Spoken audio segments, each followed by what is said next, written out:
Question number 5 तो नहीं कराया होगा पहले बेटा, मैंने चेक करो कौन सा क्वेश्चन था। 5 नहीं था 5।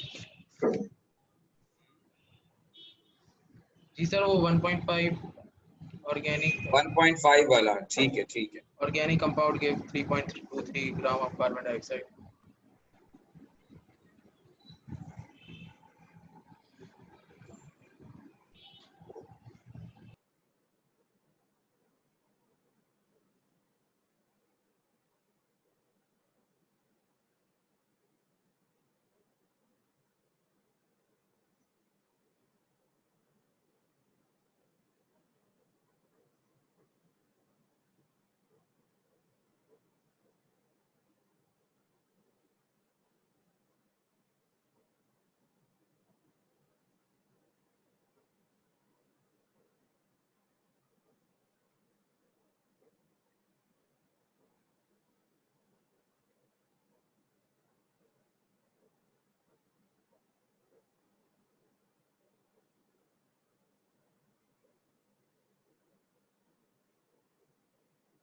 अच्छा जी, ये अब आपके सामने पेज डिस्प्ले हो रहा है। मैंने आपको क्वेश्चन करवाया था जो आप कह रहे हैं, ये 1.50 वाला करवाया था। नहीं सर ये क्वेश्चन नंबर 5 करवाया था। 5 ही करवाया था। क्वेश्चन नंबर 5 करवाया था, ठीक है जी। और फिर मैंने कोई एक आध और भी करवाया होगा क्वेश्चन। नहीं सर आपने नहीं करवाया था। एक ही क्वेश्चन करवाया। सर 1 भी हो चुका है, 2 भी हो चुका है।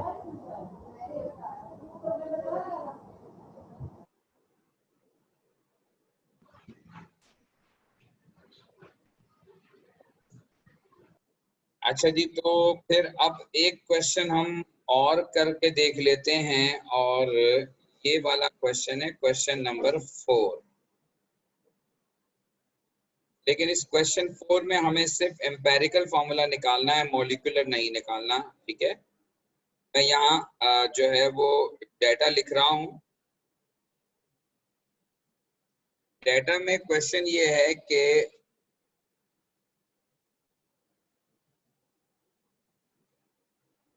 10.795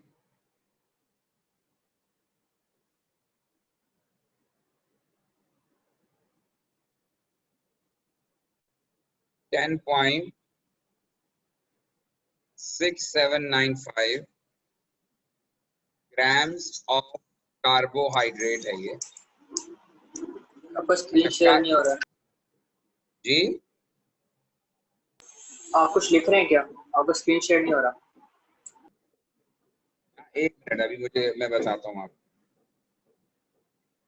एक साथ शेयर कर दूंगा। उसके बाद जो है वो it is produce 29.5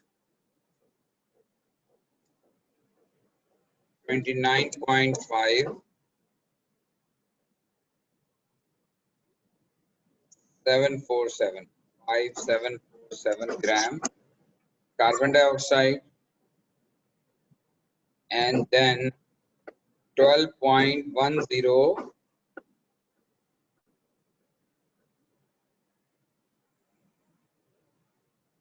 12.1068 grams H2।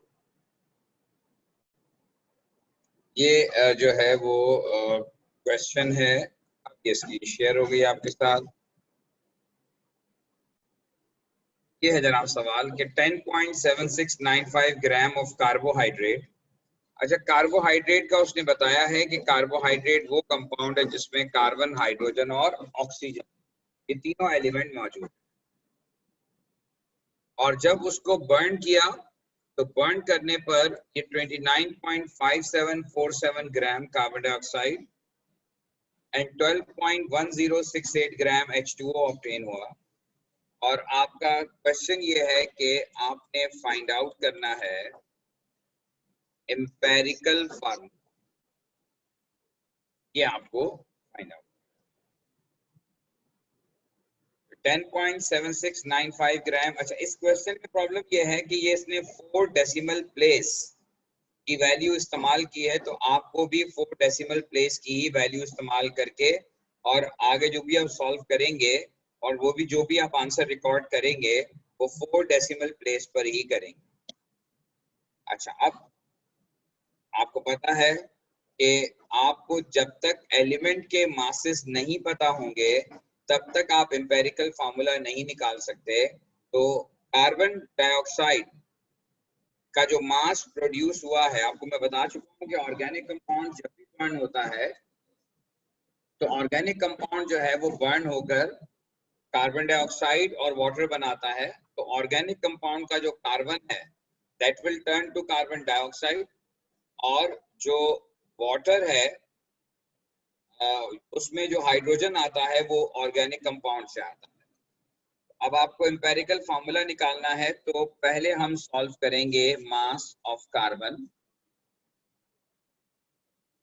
और मास ऑफ कार्बन के लिए मैं आपको बता चुका हूं कि कार्बन डाइऑक्साइड का MR 44 है, तो 44 के अंदर 12 ग्राम कार्बन है, तो 29.5747 ग्राम के अंदर कितना कार्बन होगा? 29.5747 ग्राम में कितना कार्बन? 8.07 आ रहा है। क्या आंसर आ रहा है? 8.07।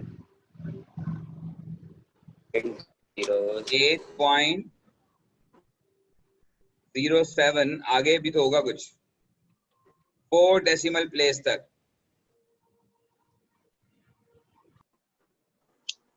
8.0658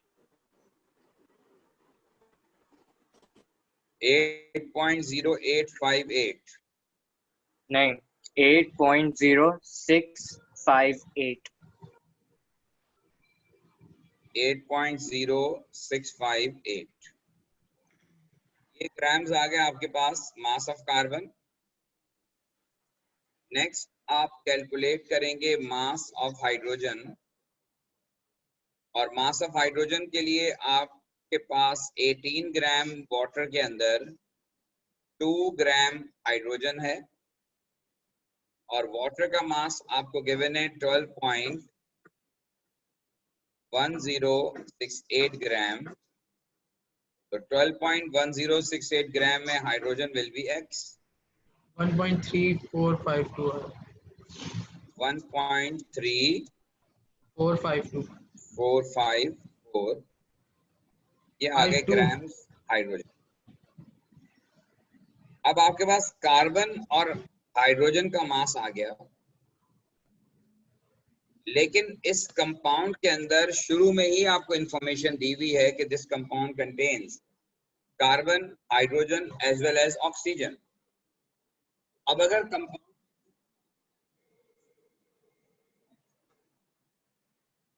कार्बन और हाइड्रोजन को तो हमने कैलकुलेट कर लिया, अब अगली बात यह है कि ऑक्सीजन कितना होगा। तो ऑक्सीजन जो है वो टोटल से आप माइनस करेंगे तो ऑक्सीजन आ जाएगा, यानी टोटल है 10.7695। तो अब mass of oxygen find out करने के लिए 10.7695 जो कि मास ऑफ ऑक्सीजन है, sorry total mass of organic compound है, इसमें से आप माइनस करेंगे mass of carbon 8.0658 plus mass of hydrogen 1.345।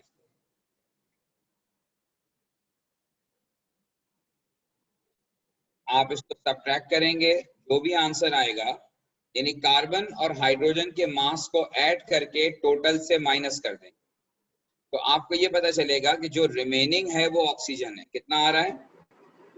1.3583 1.3535 के बाद 83 यानी 84, 1.3584 ग्राम, ये ग्राम्स आपके पास मास ऑफ ऑक्सीजन आ गया।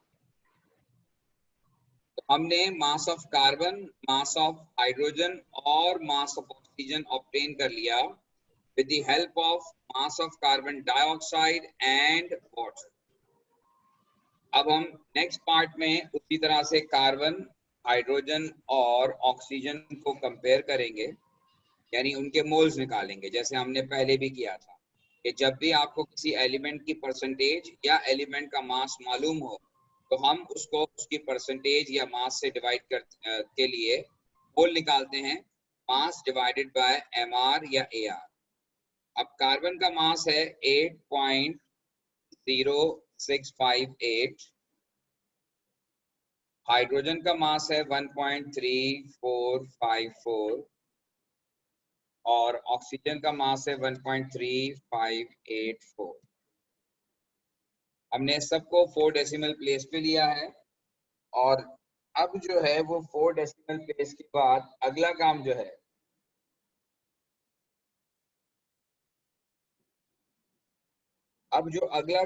वो इन सबको इनके AR से डिवाइड करना है। AR से आप जब डिवाइड करेंगे तो that will be divided by 12 divided by 1 and divided by oxygen. अब आप इनके वही जो कॉन्सेप्ट था कि डिवाइडेड बाय AR कर दिया, get number of moles, divided by AR to get number of moles. अब आंसर बताइएगा आप मोल्स के। 0.6722 0.6722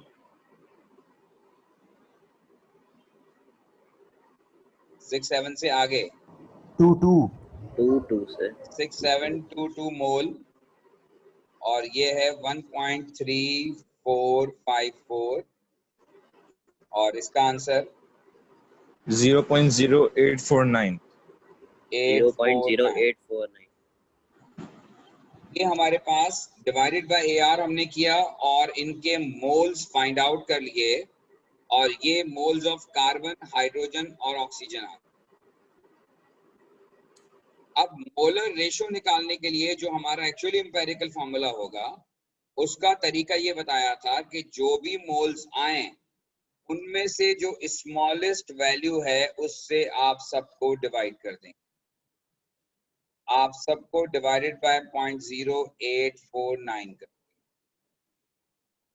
moles divided bye smallest value 0.0489 ये 1 हो गया। इसका आंसर बताइएगा।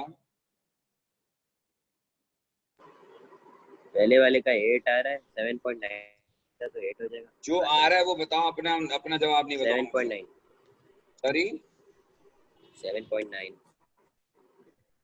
7.9 के आगे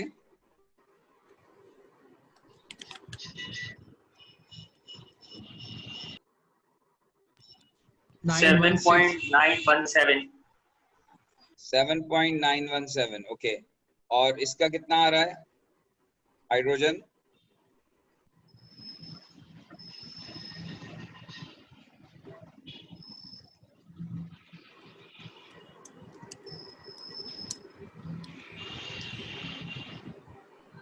सर 15.84 आ रहा है। 15.954 85 एक 99 कह रहा है, एक 85 कह रहा है। 15.846 जी सर मैं यही कह रहा हूँ 15.8468 है।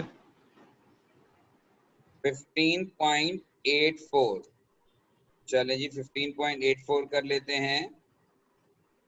अब 7.91 का मतलब approximately 8, 15.84 is round off to 16 और ये 1, ये C8H16O ये इस कंपाउंड का एम्पिरिकल फार्मूला। अब अगर आपको मॉलिक्यूलर मास गिवन होता, मॉलिक्यूलर मास और इस एम्पिरिकल फार्मूला मास के रेशो को निकाल के हम वैल्यू ऑफ n निकालते और फिर n जो भी आता उसको इस फॉर्मूले से मल्टीप्लाई करते तो we will get molecular formula. बहरहाल ये हमारे इस कंपाउंड का एम्पिरिकल फार्मूला।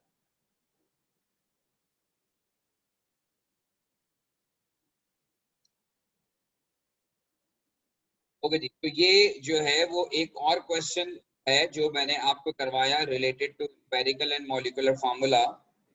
अब मैं अगला क्वेश्चन जो आपको डिस्प्ले करने जा रहा हूँ, इस क्वेश्चन में थोड़ी सी बात मुख्तलिफ है, और ये अब जो हम क्वेश्चन अगला करने जा रहे हैं इसमें मुख्तलिफ बात यह है कि आप इस क्वेश्चन को देखिए, क्वेश्चन नंबर 8। क्वेश्चन नंबर 8 में 20 gram sample of a hydrate of निकल sulphate lost 9.63 gram of water when heated. Hydrate of nickel sulfate. Hydrate of nickel sulfate का मतलब यह है कि निकल सल्फेट contain water molecule.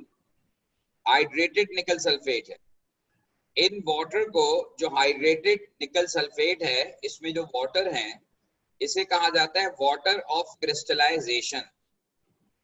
और वाटर ऑफ क्रिस्टलाइजेशन वो वाटर मॉलिक्यूल होते हैं जो किसी भी लैटिस का पार्ट होते हैं, जो किसी भी लैटिस का हिस्सा होते हैं, लेकिन वो लैटिस का पार्ट रहते हैं, यानी कि वो स्ट्रक्चर को मेंटेन करने में इस्तेमाल होते हैं। और अगर आप उसे हीट करेंगे, इवन आप ये प्रैक्टिकल भी करेंगे लैब में, कि जब आप किसी भी हाइड्रेटेड कंपाउंड को हीट करते हैं तो उसमें से वाटर का लॉस हो जाता है, और वाटर का लॉस होने के बाद जो कंपाउंड बचता है वो डिहाइड्रेटेड कंपाउंड होता है, जिसके अंदर वाटर नहीं होता। 20 ग्राम सैंपल लिया है और 20 ग्राम सैंपल को जब हीट किया है उसमें से 9.63 ग्राम ऑफ वाटर निकल गया। 9.63 ग्राम ऑफ वाटर उसमें से निकल गया। आपको डिटरमाइन करने हैं number of water molecule in the lattice. पहले देख लीजिए क्वेश्चन समझ में आ गया या क्वेश्चन में कोई प्रॉब्लम है?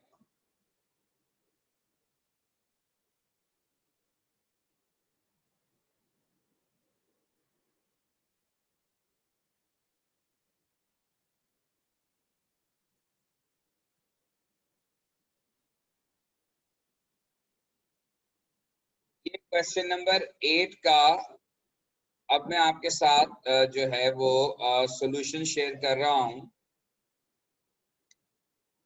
कि 20 ग्राम हाइड्रेटेड निकल सल्फेट है और उसको हमने जब हीट किया तो उसमें से 9.63 ग्राम ऑफ वाटर लॉस हो गया।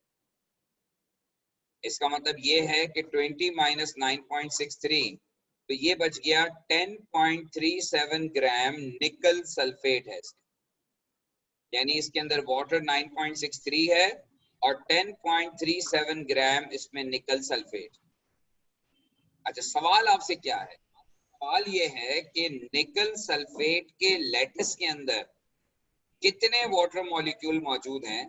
मैंने क्वेश्चन को इस तरह एक्सप्रेस किया है कि एक निकल सल्फेट के साथ कितने वाटर मॉलिक्यूल हैं ये मुझे नहीं पता, तो मैंने रेशियो डेवलप कर लिया, 1 निकल sulphate contain n water molecule. n लिखें, x लिखें, y लिखें, कुछ भी लिख दें, कि एक निकल सल्फेट के साथ कितने वाटर मॉलिक्यूल मौजूद हैं। यानी हमें 1 निकल सल्फेट के साथ वाटर का रेशियो निकालना है कि 1 निकल sulphate contain how much water molecule, और वही हमारे क्वेश्चन का आंसर होगा। क्योंकि उसने सवाल क्या किया था, आप क्वेश्चन एक दफा फिर देख लीजिए।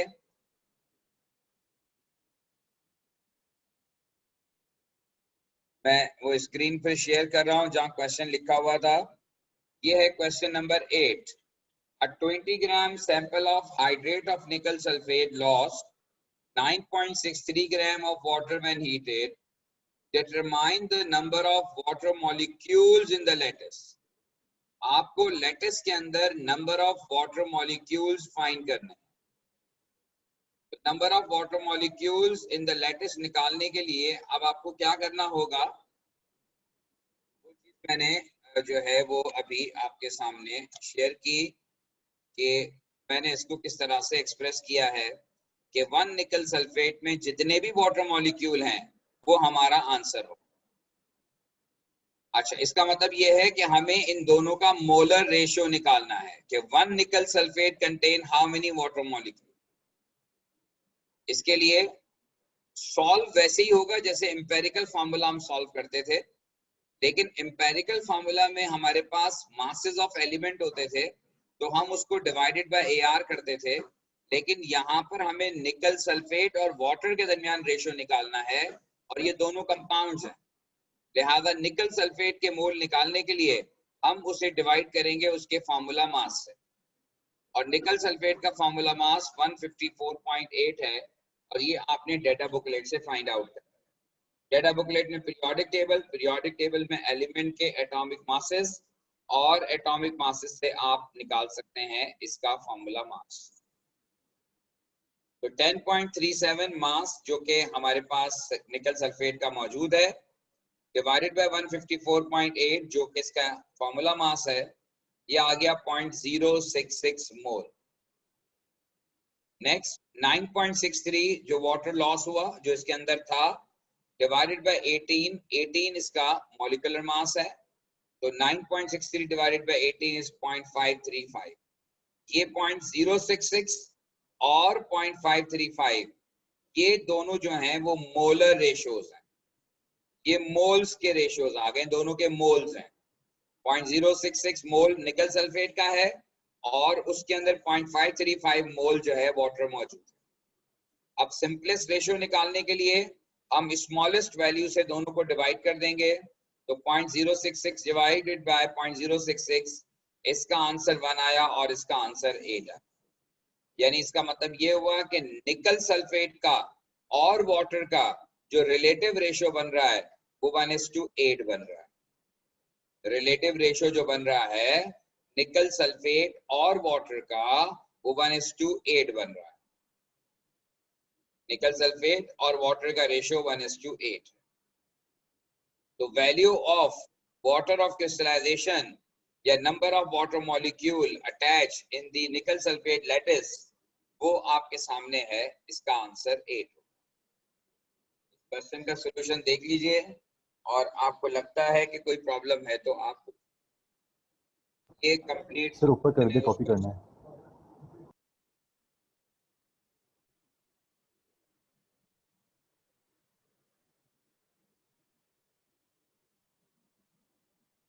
जी बेटा, कोई क्वेश्चन?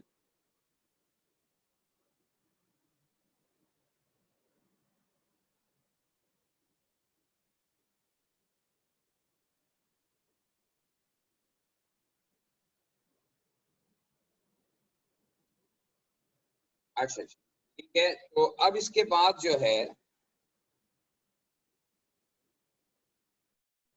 ये एक और क्वेश्चन है और ये क्वेश्चन जो है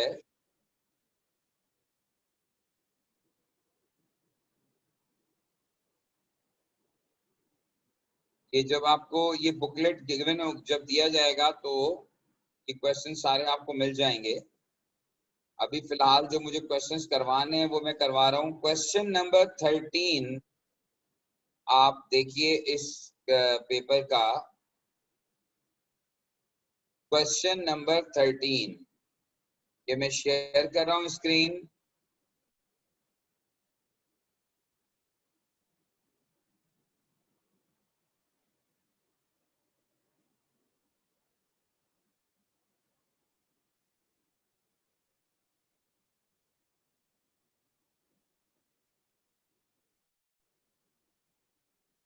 ये क्वेश्चन नंबर 13 है। अब बताएं आप इसको कैसे सॉल्व करेंगे।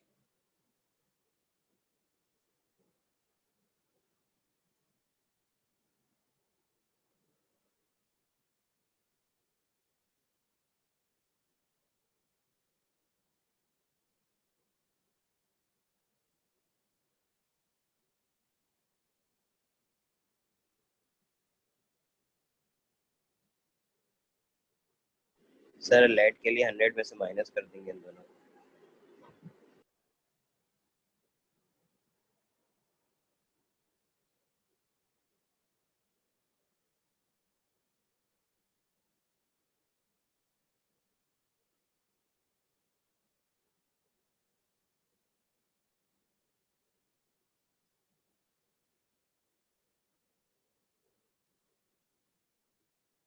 अच्छा अब इस क्वेश्चन में आपके पास ये है कि एक लेडेड पेट्रोल है और उसकी कंपोजिशन में lead, carbon and hydrogen only, 3 elements हैं, and this compound contain 29.7% carbon, 6.19% hydrogen by mass. Lead percentage आपको गिवन नहीं है, और वो इसलिए गिवन नहीं है कि आपको पता है कि कंपाउंड में 3 ही एलिमेंट्स हैं, कार्बन और हाइड्रोजन के अलावा जो बच गया वो लेड है। तो 100 से जब आप कार्बन और हाइड्रोजन का मास सब्ट्रैक्ट करेंगे तो you will get value of X, sorry value of lead, यानी लेड की परसेंटेज। और फिर आपको निकालनी है value of X in the empirical formula. Empirical formula आपको पूरा दिया हुआ है, सिर्फ हाइड्रोजन की वैल्यू मेंशन नहीं है, लेकिन प्रॉब्लम यह है कि इसको सॉल्व करने के लिए आपको उसी तरह से एम्पिरिकल फार्मूला फाइंड करना पड़ेगा ताकि आपको हाइड्रोजन की वैल्यू पता चल जाए, हाइड्रोजन का नंबर पता चल जाए। क्वेश्चन नंबर 13 आपने देख लिया। अब मैं इसके जो है वो सॉल्यूशन की तरफ आता हूं, और ये क्वेश्चन नंबर 13 का सॉल्यूशन है जो आपके सामने है। कार्बन और हाइड्रोजन की परसेंटेजेस ऑलरेडी आपको गिवन थी। लेड की परसेंटेज निकालने के लिए हमने 100 minus percentage of carbon and hydrogen किया, ये 64.11 आ गया। ये 64.11 आ गया। और फिर एम्पिरिकल फॉर्मूला निकालने का तरीका एज यूजुअल है, और वो एम्पिरिकल फॉर्मूला निकालने का तरीका क्या है?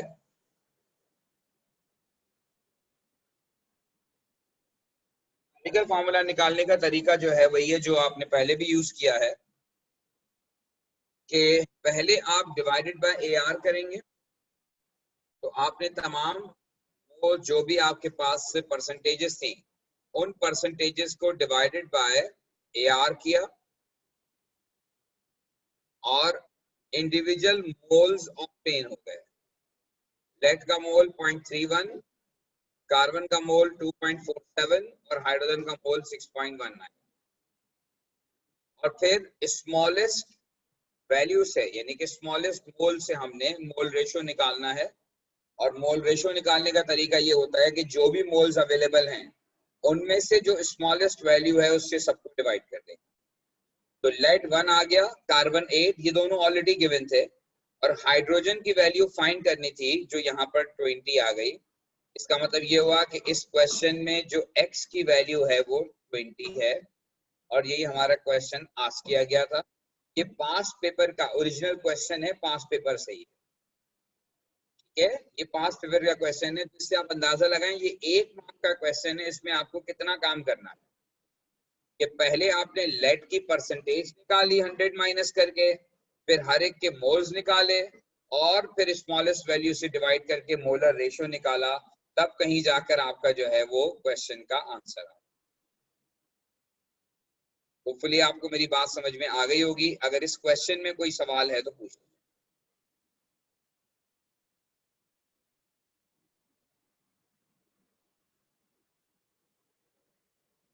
राइट जी।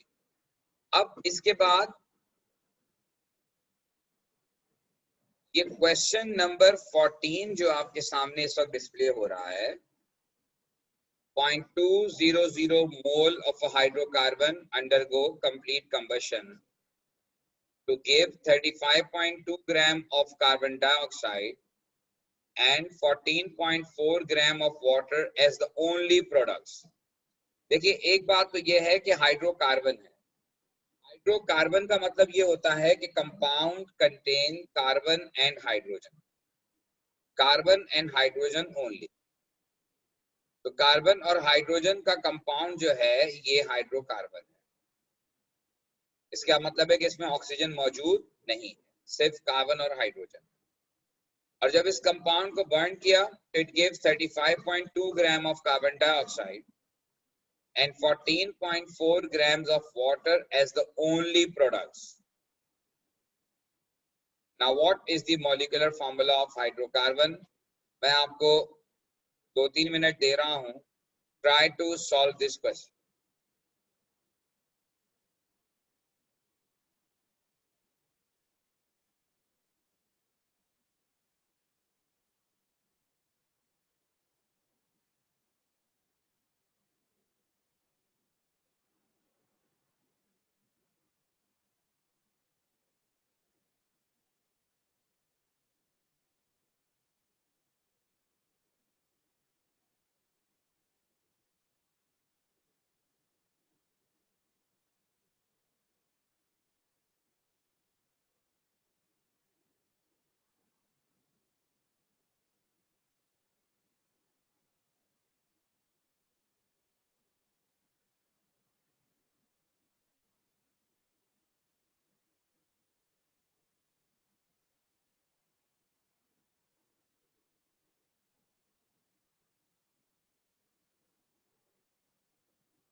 अच्छा जी, ओके स्टूडेंट्स, होपफुली आपने ट्राई किया होगा,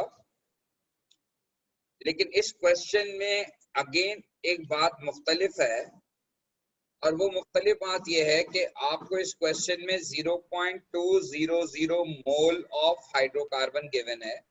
इससे पिछले क्वेश्चन में आपको ऑर्गेनिक कंपाउंड का मास गिवन होता था। यहाँ पर 0.20 मोल हाइड्रोकार्बन से जो कार्बन डाइऑक्साइड बना और जो वाटर बना उसका मास गिवन है। इसका पहला पार्ट तो वैसे ही होगा क्योंकि आपको पता है कि हाइड्रोकार्बन है, और हाइड्रोकार्बन का मतलब ये है कि इसमें कार्बन भी है, इसमें हाइड्रोजन भी है। आप पहला काम तो ये करेंगे कि आप इसमें ये चीज फाइंड आउट करेंगे कि कितना कार्बन और कितना हाइड्रोजन है। ये क्वेश्चन नंबर 14 के सॉल्यूशन में आप देखिए, मास ऑफ कार्बन, उसी तरह कार्बन डाइऑक्साइड 44 जो इसका एमआर है, and it contain 12 gram carbon, तो 35.2 ग्राम विल कंटेन x यानी 9.6 ग्राम। ये 9.6 ग्राम जो आया ये मास ऑफ कार्बन है।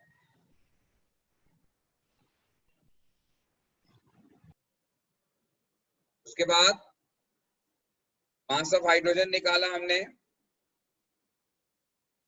18 में 2 और 14.4 जो हमारा हाइड्रोजन का मास था, सॉरी वाटर का मास था, तो वाटर का मास 14.4 और इससे आपने ये मास ऑफ हाइड्रोजन कैलकुलेट कर लिया 1.6 ग्राम। अब कार्बन का मास 9.6 है, हाइड्रोजन का मास 1.6 है। मैंने दोनों के मोल्स निकाल लिए कि कार्बन के मोल 0.8 है और हाइड्रोजन के मोल 1.6। हमने दोनों के मोल्स कैलकुलेट कर लिए।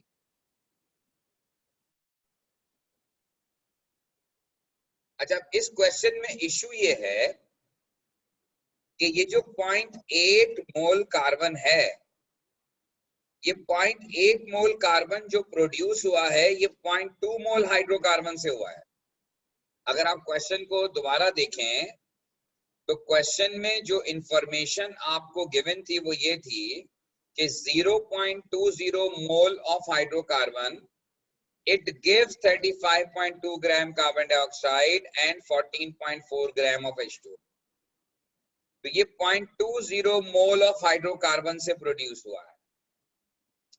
इसका मतलब ये है कि जो आपने मोल्स फाइंड आउट किए हैं अभी कार्बन के और हाइड्रोजन के, ये 0.2 मोल ऑफ हाइड्रोकार्बन से मिले हैं।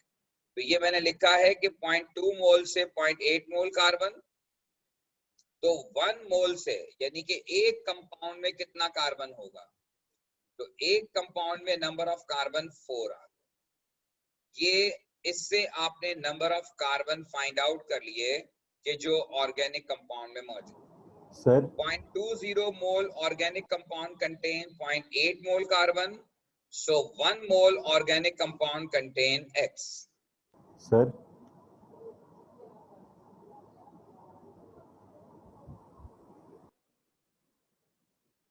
सर ऐसा क्यों किया हमने? ठीक है जी, क्लियर हो गई बात? No sir.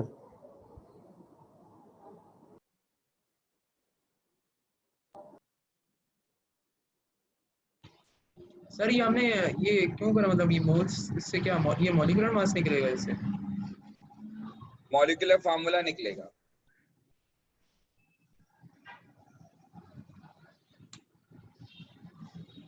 यहाँ पर हमें ये पता चलेगा कि 1 मोल ऑर्गेनिक कंपाउंड में कितने कार्बन है, क्योंकि हमें क्वेश्चन के आंसर में डायरेक्ट मॉलिक्यूलर फार्मूला निकालना है। अब बेटा मोलर कैलकुलेशन इतनी हिसाबनाक हो जाएंगी, आपका जब तक विजन क्लियर नहीं होगा, आप जब तक प्रैक्टिस नहीं करेंगे, चीजों को सॉल्व नहीं करेंगे, आपको समझ ही नहीं आएगा कि आपके साथ क्या हो रहा है। तो बहुत ज्यादा मेहनत की जरूरत है। क्वेश्चन को गौर से पढ़ें। उसने लिखा था कि 0.20 मोल उसने हाइड्रोकार्बन यूज किया था। ये जो कार्बन आया है इस 0.20 मोल हाइड्रोकार्बन से आया है। तो अगर हमारे पास 0.20 मोल हाइड्रोकार्बन में इतना कार्बन है, तो फिर 1 मोल में कितना कार्बन होगा? क्योंकि हमारा जो फार्मूला होता है मॉलिक्यूलर फार्मूला, वो 1 मोल का फार्मूला होता है। मॉलिक्यूलर फार्मूले में जो कार्बन और हाइड्रोजन होते हैं वो एक्चुअली 1 मोल के अंदर होते हैं। या इन अदर वर्ड्स में ये कहूं कि अगर 0.2 में 0.8 कार्बन है तो 1 में कितना कार्बन होगा, तो समझ लो कि अगर हम हाइड्रोकार्बन का 0.2 ले रहे हैं तो 0.2 ऑफ हाइड्रोकार्बन कंटेन 0.8 कार्बन। तो 1 अगर हम मॉलिक्यूल 1 मॉलिक्यूल लेते हैं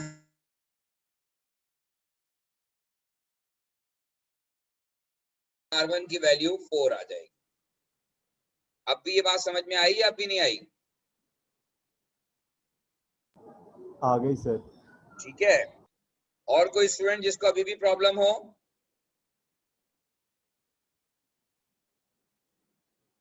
अच्छा, अब इसी तरह से आप हाइड्रोजन की वैल्यू फाइंड कर रहे हैं कि 0.2 के अंदर हाइड्रोजन 1.6 आया। इसका मतलब है 1 मॉलिक्यूल के अंदर हाइड्रोजन कितना होगा? X। तो इसकी वैल्यू जो आ रही है वो 8 आ रही है।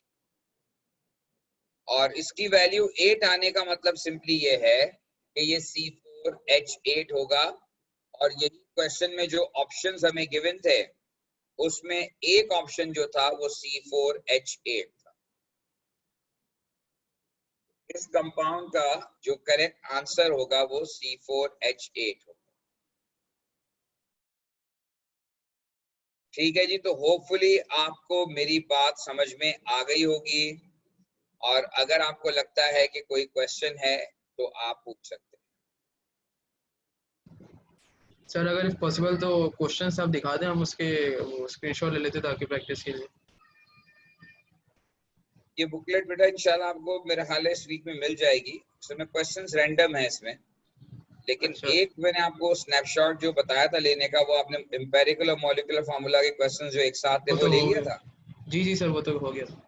हाँ, तो बस वो आप ले लें। बाकी इसमें मैं देखता हूँ अगर कोई एक आध क्वेश्चन मुझे और नजर आ जाता है। ओके, अब देखिए यहाँ पर क्वेश्चन नंबर 7 है। ये आसान क्वेश्चन है, लेकिन अगेन इसको भी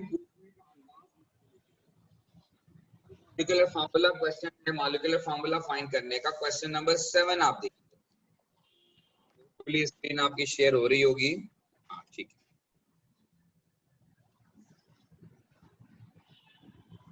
क्वेश्चन नंबर 7 आप देखिए, on complete combustion a sample of hydrocarbon compound produces 1.5 mole of carbon dioxide and 2 mole of water.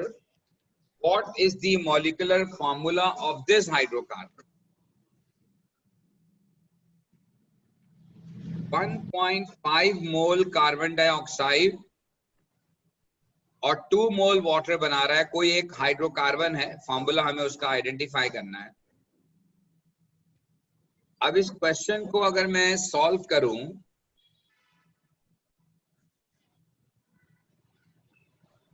Sir ये क्वेश्चन हो चुका है। ये वाला क्वेश्चन मेरा तो नहीं ख्याल कि हमने किया होगा। इससे मिलता जुलता शायद। कर लिया ये नहीं क्वेश्चन, सर ये वाला नहीं किया। क्योंकि ये एम्पेरिकल फार्मूला का ये क्वेश्चन मेरा नहीं ख्याल कि मैंने करवाया है। दोबारा देख लीजिए। क्वेश्चन ये है कि आपको एलिमेंट के मास नहीं गिवन, एलिमेंट के मोल नहीं गिवन। सर कर और चुके कीजिए हैं। ये 1.5 मोल कार्बन डाइऑक्साइड है किया भाई किया। सर और कर चुके इसके हैं। अंदर 2 मोल वाटर प्रोड्यूस हो रहा है। डी आंसर और है। आपसे कहा जा रहा है कि what is the molecular formula of this hydrocarbon. Sir कर चुके हैं, डी आंसर है। किया भाई किया हुआ है, इसका डी आंसर था। किया हुआ। अच्छा, अब इस क्वेश्चन को सॉल्व करने के लिए, क्वेश्चन 7 को सॉल्व करने के लिए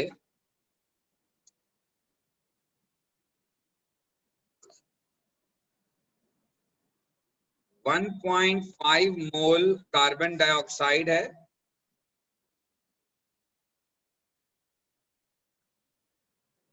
और 2 मोल H2O है। आपसे ये कहा जा रहा है कि आप कैलकुलेट करें, फाइंड आउट करें मॉलिक्यूलर फार्मूला ऑफ कंपाउंड। अब मॉलिक्यूलर फार्मूला निकालने के लिए हमें चाहिए कार्बन और हाइड्रोजन का मास, क्योंकि ये एक हाइड्रोकार्बन है। कार्बन हाइड्रोजन का मास चाहिए या मोल चाहिए, क्योंकि अल्टीमेटली हम मास जब निकालते हैं कार्बन का, तो कार्बन के मास को फिर हम मोल में कन्वर्ट करते हैं।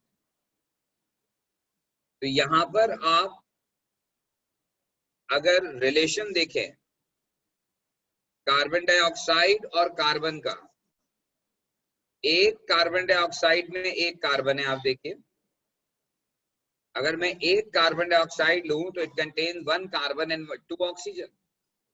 सो कार्बन डाइऑक्साइड और कार्बन का रेशो जो है वो 1:1 है, यानी जितने मोल कार्बन डाइऑक्साइड होगा उसमें इतने मोल कार्बन होगा।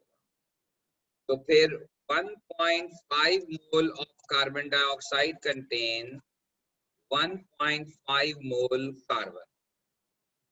पहले तो आपके पास ये कार्बन की वैल्यू है,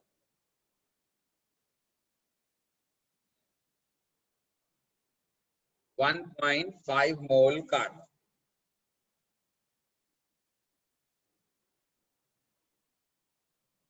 दूसरा था 2 मोल H2O, और आप देखिए कि H2O में और हाइड्रोजन में क्या रिलेशन है। अगर मैं 1 H2O लेता हूं तो 1 H2O कंटेन 2 हाइड्रोजन। एक H2O में 2 हाइड्रोजन, तो फिर 2H2O में हाइड्रोजन विल बी X, यानी के 4 मोल हाइड्रोजन।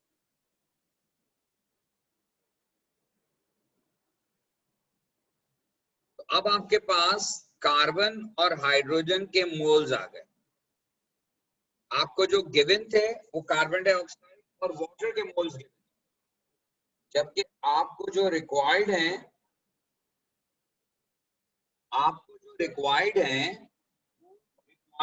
कार्बन और हाइड्रोजन के मोल, जो हमने फाइंड आउट कर लिए। अब जब आपको कार्बन और हाइड्रोजन के मोल्स मिल गए, कार्बन के 1.5 और हाइड्रोजन के मोल्स 4 हैं, ये आपको मोलर रेशियो मिल गया कि 1.5 कार्बन है और 4 हाइड्रोजन। ये आपका सिंपलेस्ट रेशियो आ गया, क्योंकि ये फर्दर डिवाइडेबल नहीं है। लेकिन प्रॉब्लम ये है कि इस सिंपलेस्ट रेशियो के अंदर आप देख रहे हैं कि 1.5 है ये। तो सिंपलेस्ट रेशियो में अगर 0.5 आ रहा हो तो आपको मैंने कहा था मल्टीप्लाई बाय 2 करें। कार्बन और हाइड्रोजन का जो सिंपलेस्ट रेशियो आ रहा है 1.5 और 4 आ रहा है। तो इस सिंपलेस्ट रेशियो को कन्वर्ट करने के लिए अब कार्बन 3 हो जाएगा और हाइड्रोजन 8 हो जाएगा। C3H8 would be the molecular formula of a compound, और ये MCQs का क्वेश्चन था। अब आप देखिए कि C3H8, ये D इसका आंसर। मैं दोबारा इसके सोल्यूशन की तरफ जाता हूं, आप देख लीजिए, अगर कोई इसमें आपको कंफ्यूजन है तो बताइए। पहले हमने क्वेश्चन नंबर 7 में जो हमें मोल्स गिवन थे, उससे कार्बन के और हाइड्रोजन के मोल्स निकाले जो अवेलेबल मोल्स हैं। तो 1.5 कार्बन के साथ हाइड्रोजन 4 है, लेकिन हम फार्मूले में ये नहीं लिख सकते थे कि C 1.5 और हाइड्रोजन 4, ये फार्मूला नहीं लिख सकते थे। इसके लिए हमें इसको होल नंबर में कन्वर्ट करना जरूरी था, और होल नंबर में कन्वर्ट करने के लिए हमने इसे मल्टीप्लाई बाय 2 किया, क्योंकि आपको मैं बता चुका हूं कि जब भी मोलर रेशियो 0.5 में होता है तो मल्टीप्लाई बाय 2 करते हैं, और अगर नियरेस्ट टू 0.33 होता है तो मल्टीप्लाई बाय 3 करते हैं, और अगर नियरेस्ट टू 0.25 होता है तो मल्टीप्लाई बाय 4 करते हैं, ताकि वो ओवरऑल जो है होल नंबर में कन्वर्ट हो जाए। तो ये है सॉल्यूशन। अब आपने बेटा करना ये है कि आपको जो है, जैसे मैंने कहा था, एक वेबसाइट कैम गाइड के नाम से है, और दूसरी आपके पास बुक है। बुक में जो एम्पेरिकल फार्मूलाज के क्वेश्चन दिए हुए हैं एक्सरसाइज में भी, और जहां पर उसने डिस्कशन किया है टॉपिक का, वहां सॉल्व्ड एग्जांपल्स हैं, कुछ चैलेंजिंग क्वेश्चंस हैं, और कुछ जो है वो चैप्टर के आखिर में जो एक्सरसाइज है उसमें क्वेश्चंस हैं, वो आप अटेम्प्ट करेंगे। इसके अलावा जो है वो कैम गाइड पर जो एक्सरसाइज आपको दी हुई है इसकी एम्पेरिकल और मॉलिक्यूलर फार्मूला की, आप वो सॉल्व करेंगे। फिर फर्दर आप एम्पेरिकल मॉलिक्यूलर फार्मूला के क्वेश्चन सिर्फ सर्च करें वेबसाइट पर, मतलब आप गूगल करें कि जो है वो questions related to empirical and molecular formula, तो आपको नंबर ऑफ क्वेश्चंस मिल जाएंगे जिससे आप सॉल्व करके प्रैक्टिस कर सकते हैं। तो इसका जो मटेरियल है इसका कोई प्रॉब्लम नहीं है, हजारों क्वेश्चंस वेबसाइट्स पे मौजूद।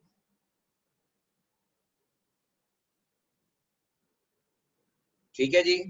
तो होपफुली अगली क्लास में जब आप आएंगे तो ये पूरा पार्ट रिवाइज करके आएंगे, ताकि फिर हम चीज को आगे और बढ़ा सकें।